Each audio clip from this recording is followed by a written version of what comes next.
कोई चीज कोई सिचुएशन आती है तो उसको किस तरीके से हैंडल करते हैं, है ना। तो हर समय बिल्कुल प्रवीण जी ने भी सही बोला कि ऐसा नहीं होता कि बहादुरी यही हो कि हम तो अड़े गए एकदम।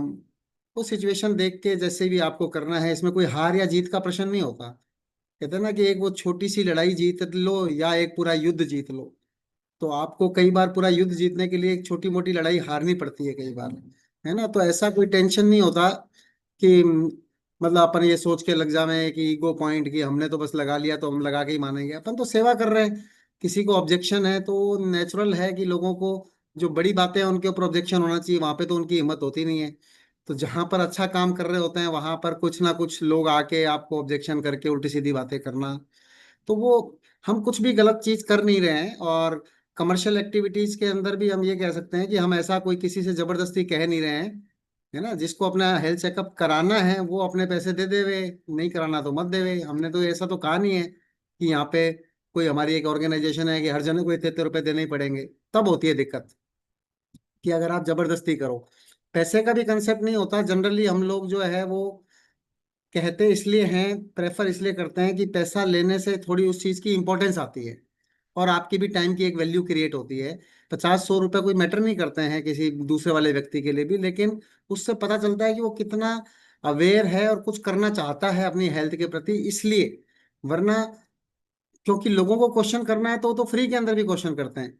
वो कहते हैं अच्छा आप ऐसा कर ही क्यों रहे हो, आपको ऐसा करने की जरूरत ही क्या है, आप कुछ पैसा भी नहीं ले रहे हो, आप कोई प्रोडक्ट भी नहीं दे रहे हो, आप प्रोटीन छाछ भी पिला रहे हो है ना, उल्टा सब कुछ आप ही कर रहे हो।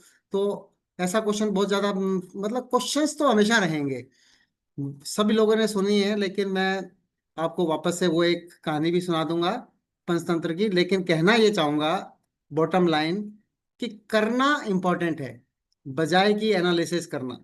ये होएगा क्या करेंगे, वो होगा कैसे होएगा, ये कैसे होएगा, वो कैसे होएगा। करेंगे तो सब कुछ होएगा और नहीं करेंगे तो चाहे 1000 सॉल्यूशंस यहाँ पर बैठकर आपको प्रवीण कक्खड़ जी दे देवे, योगेश सेन जी दे देवे, कहीं कुछ नहीं होने वाला है। It's all about doing. कहते हैं कि एनालिसिस, पैरालिसिस ऑफ एनालिसिस, बहुत सारे लोगों को बीमारी है जिनको पता नहीं होता ये बात। पैरालिसिस ऑफ एनालिसिस, उनको इस बात का लकवा होता है कि उनको बहुत ज्यादा एनालिसिस करने की आदत होती है चीजों को, है ना। और वो एनालिसिस ही करते रहते हैं जीवन भर, किसी भी कंक्लूजन के ऊपर नहीं पहुंचते हैं। कहते हैं खुदा बख्शे सोच को इतनी गहरी ना कर कि फैसला लेना मुश्किल हो जावे, है ना। Over thinking is a problem. कुछ क्राइम नहीं कर रहे हो आप, कुछ गलत नहीं कर रहे हो, लोगों की सेवा कर रहे हो, इतना बढ़िया काम कर रहे हो। आपके मन के अंदर सेल्फ इमेज बढ़िया होनी चाहिए, प्राइड होना चाहिए, किसी के क्वेश्चन सुन के आपको इरिटेशन नहीं होना चाहिए। एकदम मस्त अंदाज के अंदर जो एटीट्यूड इज एवरीथिंग जो बोलते हैं ना हम हमेशा, तो वो है कि अगर आपका एटीट्यूड बढ़िया है, आप में घमंड नहीं है, आप ईगो लेस हैं, तो आपको टेंशन आएगी ही नहीं। सबसे ज्यादा प्रॉब्लम तब आती है जब आपको 2-2 मिनट के अंदर है ना ईगो हर्ट होती है। हो, मेरे को ऐसा कैसे कर दिया, मुझे ऐसा कह दिया, मैं मतलब मैं इतना ज्यादा हावी है, फिर मैं जो है वो बड़ा मैं बन नहीं पाता है जीवन के अंदर। जीवन के अंदर बहुत बड़ा बनना है तो उसके लिए सबसे पहले सेल्फ इमेज, आत्मसम्मान, ये सब चीजें तो बहुत अलग चीज है और ईगो अलग चीज है। इस बात को अपने को समझना है ना। आप कुछ भी कर लो, कुछ भी, लेकिन अगर आप सफल नहीं हुए, आपके जीवन के अंदर सफलता आपका सबसे बड़ा दायित्व है। Success is our responsibility. हम लोग जिस फील्ड में हैं, अगर उस फील्ड में सक्सेस नहीं है, फेल हैं, तो उसका फिर फायदा क्या है। कितनी मर्जी आपने मीटिंग अटेंड की, कितना मर्जी आपने बहुत सोचा, आपने बहुत अच्छे तरीके से सारा कुछ किया, लेकिन आप अगर सफल नहीं हो पा रहे हैं तो अपने एमबीए के अंदर भी कारण हो सकते हैं, दूसरे किसी फील्ड में भी कारण हो सकते हैं कि हम सफल क्यों नहीं हो पा रहे। और जब तक आप सफल नहीं होते तब तक हमेशा ही चाहे आप कितना भी अच्छा कर लो, लोग आपके ऊपर उंगलियां उठाते हैं, घर वालों से लेके बाहर वालों तक। लेकिन जब आप सफल हो जाते हैं तो आपके ऊपर कोई उंगली नहीं उठाता, आपकी हर चीज जो है वो एक अच्छी बात बन जाती है ना। कहते हैं जिनके घर खाने को दाने, उनके कमले भी सयाने, है ना। तो मतलब समझ गए, मैं एक्सप्लेन नहीं करूंगा, है ना। कहते हैं नथिंग सक्सीड्स लाइक सक्सेस, मतलब कहावतें ऐसे ही नहीं बनी है ना। सक्सेस बहुत ज्यादा इंपॉर्टेंट चीज होती है। तो पहली चीज है कि हम ये सब चीजें कामयाब होने के लिए एमवे के अंदर सफल होने का मतलब है प्लेटिनम बनना, फाउंडर प्लेटिनम बनना, एमरेल्ड बनना, डायमंड बनना, डबल डायमंड बनना, है ना। सफल का मतलब ये नहीं कि मैं सफल हूं बस, लेकिन आप जो है वो 0% पे हो, है ना। कई लोग सेल्फ इमेज का मतलब भी अलग निकाल लेते हैं कि 0% के ऊपर पिछले 15 साल से हैं और वो कह रहे हैं कि हम बहुत जबरदस्त तरीके से सफल हैं। तो ऐसे नहीं, सफलता का मेजर है यहाँ पे, है ना, एकदम गोल मेजर है। मतलब ऐसा नहीं हो सकता कि, है ना, मेरा वेट मैनेजमेंट प्रोग्राम बहुत बढ़िया चल रहा है और आपका वजन बढ़ता जा रहा है, आप एकदम मोटे मोटे होए जा रहे हो, आप कह रहे हो नहीं मेरा वेट मैनेजमेंट प्रोग्राम बढ़िया चल रहा है, पावर ऑफ पॉजिटिव स्पीकिंग। ऐसे नहीं। आपकी सफलता जो है उसको हमेशा बोलते हैं स्मार्ट, कि सफलता का मतलब क्या है। स्मार्ट का मतलब क्या है, स्मार्ट वर्क का मतलब क्या है, बार बार कई सारे लोगों के लिए रिपीटेशन होता है, कई सारे लोगों के लिए पहली बार सुनने की बात होती है।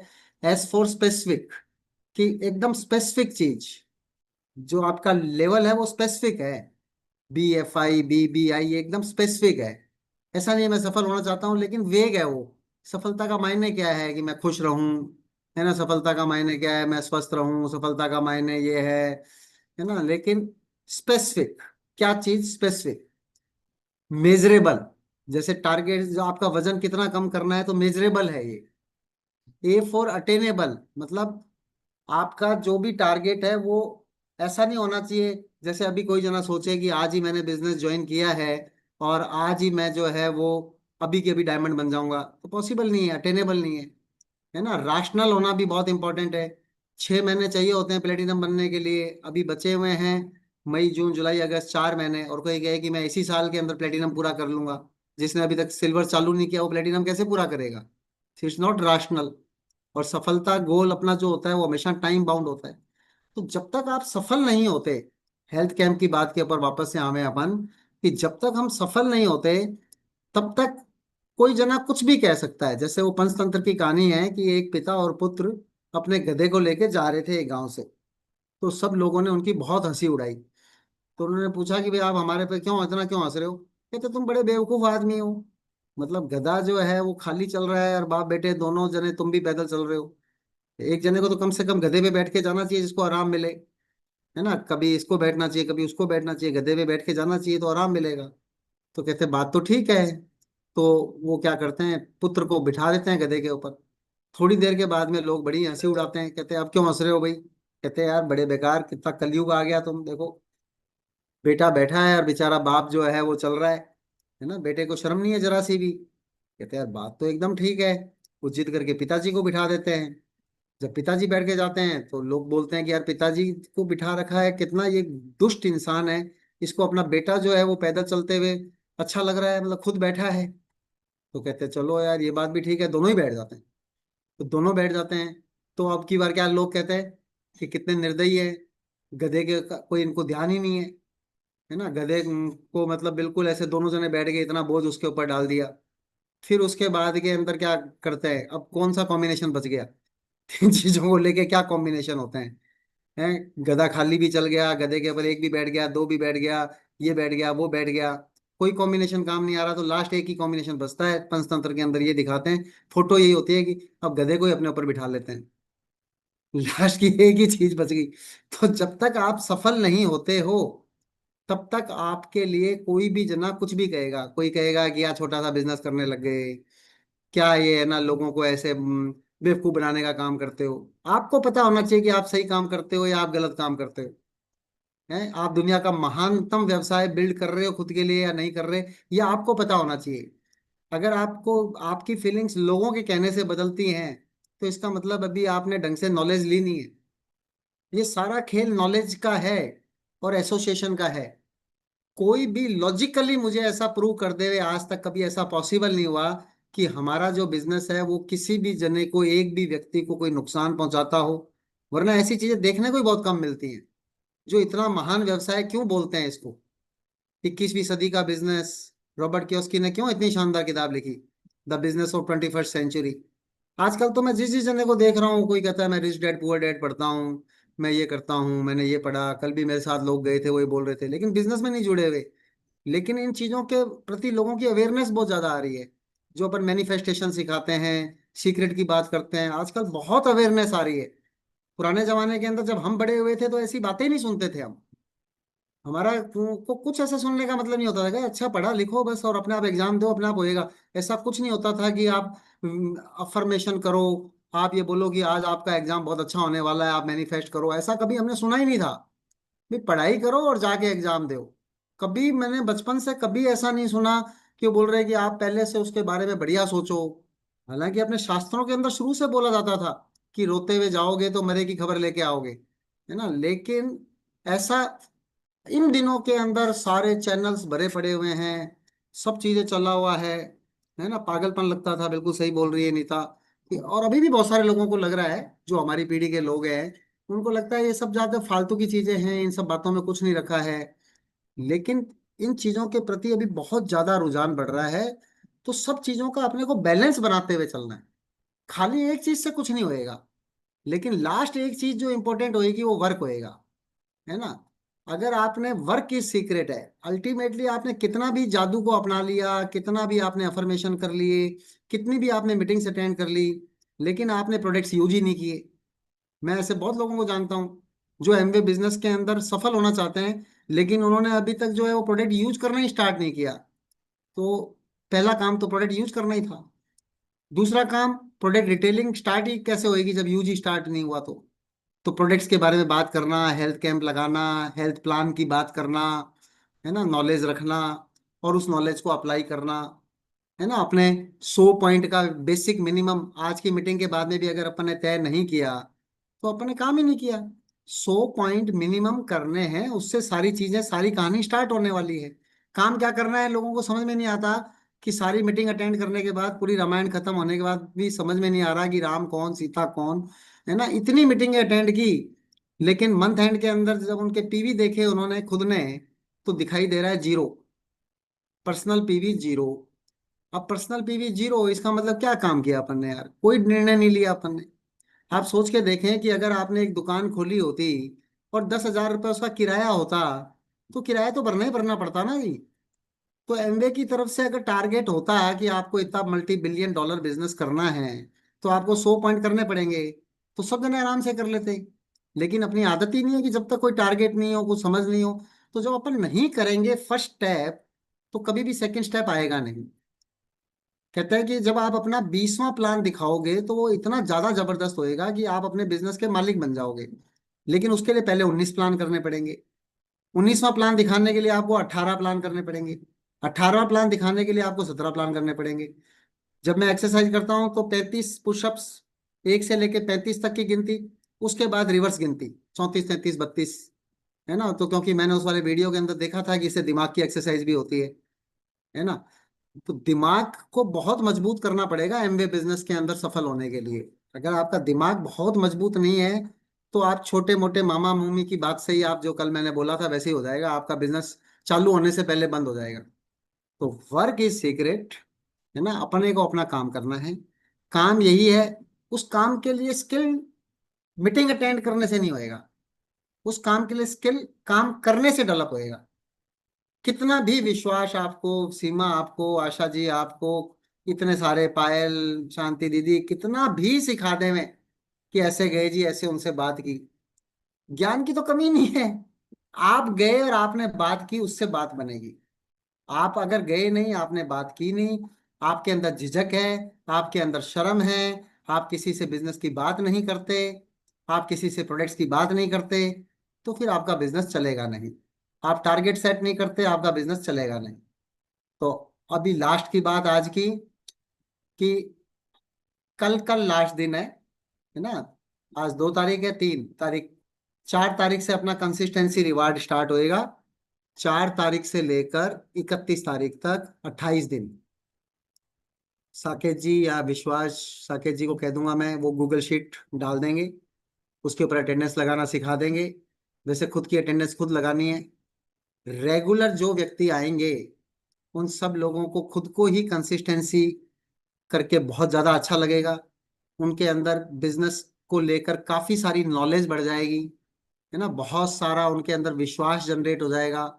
और साथ के अंदर, क्योंकि कंटेस्ट है, अपन लोग सब एंजॉय करना चाहते हैं, तो जितने भी लोग रेगुलर आए होंगे, उनके 10% लोगों को लकी ड्रॉ निकालेंगे हम 1 जून को। और उनको ₹1500 कैश उनके अकाउंट के अंदर ट्रांसफर होंगे, है ना, जिसके थ्रू वो जो भी करना चाहें वो कर सकते हैं, है ना। कभी भी पैसा छोटा बड़ा कुछ नहीं होता, कोई भी काम धंधा बड़ा छोटा नहीं होता, है ना। करने से बातचीतें बनती हैं। ठीक है, तो कितने लोग एक्साइटेड हैं इस कंटेस्ट को लेकर, यस। Yes yes yes. है ना। Yes sir. यस तो सर। आपको यस अपनी सर। टीम के अंदर भी प्रेरित करना है, ऐसा भी होना चाहिए कि हमारे को बड़ा प्लान लेने के लिए मजबूर होना पड़ जाए कि कुछ और लोग आ रहे हैं। मतलब इसमें ऐसा नहीं होएगा कि एंट्री जिसने 4 तारीख को नहीं ली उसकी एंट्री नहीं होएगी। ठीक है, जिसने एंट्री ले ली, ठीक है, अब जो कोई नए व्यक्ति हैं जिन्होंने अभी चालू ही अभी किया है तो वो बीच के अंदर भी आ सकते हैं। तो उनको कम से कम 10 दिन की कंसिस्टेंसी, है ना, 10 डेज के बाद में ये वाला कंटेस्ट 21 जून के बाद में खत्म हो जाएगा। 21 मई के बाद में, 21 मई के बाद में अगर अपन ने फिर अगले अगले महीने की कंसिस्टेंसी में आ सकते हैं वो लोग, है ना। लेकिन अगर 10 दिन की भी कंसिस्टेंसी रखेंगे नए लोग, हमारे को पता चल जाएगा, क्योंकि जो बंदा ज्वाइन ही अभी किया है तो वो अभी नहीं आना चालू हुआ था, लेकिन आपने अपने प्रेरणा से अपने उससे उसको लेके आए। तो यही सिस्टम होता है कि जब अपन खुद सिस्टम का पार्ट रहते हैं और अपने को लोगों को सिस्टम का पार्ट बनाना होता है, उससे सब चीजें होती हैं। तो इस महीने का टारगेट अपने को लेना है कि लगातार मीटिंग में आना है, साथ में टारगेट लेना है 1 plan 1 demo every 1 every day. तो अपने को इस महीने के अंदर 30 प्लान दिखाने का टारगेट लेना है। कौन कौन जना जो है वो 30 प्लान हम दिखाएंगे। चलो एक दिन मिस कर गया तो अगले दिन डबल दिखा देंगे। अभी सैटरडे संडे है तो 5-6 प्लान दिखाने का मौका है। संडे की छुट्टी है तो 6-7 प्लान दिखाए जा सकते हैं एक दिन के अंदर, है ना। किसी दिन मिस हो गया तो किसी दिन दिखाएं। किसको दिखाना है सारा सिस्टम पड़ा हुआ है, कैसे लिस्ट बनानी है, कैसे आपको उनको दिखाने के लिए कॉन्टेक्टिंग करनी है, कैसे उनको इनवाइट करना है, फिर उसके बाद कैसे फॉलो अप करना है। तो नेटवर्किंग करेंगे, प्लान दिखाएंगे। अपने आप ना लोगों की कमी है ना प्रोडक्ट्स की कमी है, बिजनेस का होना एकदम तय है। बिजनेस का काम क्या है? प्लान दिखाना, प्रोडक्ट दिखाना। बिजनेस का काम क्या है? प्लान दिखाना, प्रोडक्ट दिखाना। Show the plan, show the product, show the plan, show the products, STP STP. तो आज की मीटिंग को अभी अपन खत्म करेंगे। अमृता मैम अभी पूजा कर रहे हैं तो वो नहीं बात करेंगे। और लास्ट के अंदर खत्म इस चीज से करेंगे कि show the plan, show the product, show the plan, show the products के अंदर क्या हुआ कि एक आदमी, मतलब एक स्टूडेंट था, उसको सभी स्टूडेंट्स के साथ में एक ऐसे कंपटीशन चल रहा था या एग्जाम के अंदर एक ऐसे लिखना आया जिसके अंदर लिखा कि चेतक जो घोड़ा है महाराणा प्रताप का, उसके ऊपर आपने को निबंध लिखना है, लेख लिखना है, ऐसे लिखना है। तो उस व्यक्ति को आता नहीं था ऐसे लिखना, उसको ज्यादा कुछ पता नहीं था। तो उसने लिखा कि महाराणा प्रताप के पास एक घोड़ा था, वो तो क्वेश्चन में लिखा हुआ था, जिसका नाम चेतक था। फिर महाराणा प्रताप चेतक के ऊपर बैठ गए और फिर महाराणा प्रताप ने चेतक को दौड़ाया। फिर चेतक दौड़ा, टबक टबक टबक टबक टबक टबक टबक टबक, क्योंकि और कुछ आता नहीं था उसको, तो उसने लिखा टबक टबक टबक टबक टबक टबक टबक टबक टबक टबक टबक टबक टबक टबक टबक टबक टबक। तो ऐसे करके वो घोड़ा दौड़ता गया, है ना। और टबक टबक उसने पूरे में लिखता गया और लास्ट के अंदर महाराणा प्रताप उस घोड़े के कारण से जीत गए। पूरा बीच के अंदर टबक टबक ही था। तो हमारी पूरी बीच की स्टोरी के अंदर जो है वो STP STP STP STP STP STP STP. Show the plan, show the product, show the plan, show the product, show the plan, show the product, show the plan, show the product. Plan कौन सा? Business plan, health plan, beauty plan. कई तरह के plan होते हैं। आपके पास में इतने सारे सॉल्यूशन हैं। जो जितने ज्यादा लोगों को जितने ज्यादा सॉल्यूशंस देता है वो उतना ही ज्यादा कामयाब आदमी होता है। कौन सॉल्यूशन प्रोवाइडर है? आप सॉल्यूशन प्रोवाइडर हैं, आप समस्या को हल करने वाले हैं या आप समस्या का हिस्सा हैं, ये आपको देखना है। तो हम लोग सॉल्यूशन प्रोवाइडर्स हैं। जितना सॉल्यूशन करेंगे उतनी ही बिजनेस के अंदर ताकत मिलेगी, आगे आगे बढ़ते जाएंगे। Wish you all the best. मई जस्ट अभी स्टार्ट ही हुआ है। 8:30 के लिए अभी बहुत टाइम पड़ा हुआ है अपने पास में। रेगुलर आज से ये काम कर लिया तो 8:30 में प्लेटिनम, फाउंडर प्लेटिनम का आपका जब तब एकदम आराम से पूरा होने वाला है। कोई भी दुनिया की ताकत नहीं रोकेगी, क्योंकि अभी पूरे 4 महीने इस साल के पड़े हैं, अगला साल पूरा 12 महीने पड़ा है। उसके बाद के अंदर आपकी चालू होगी क्वालिफिकेशन, सितंबर 2027 से। ठीक है जी। तो wish you all the best. Over to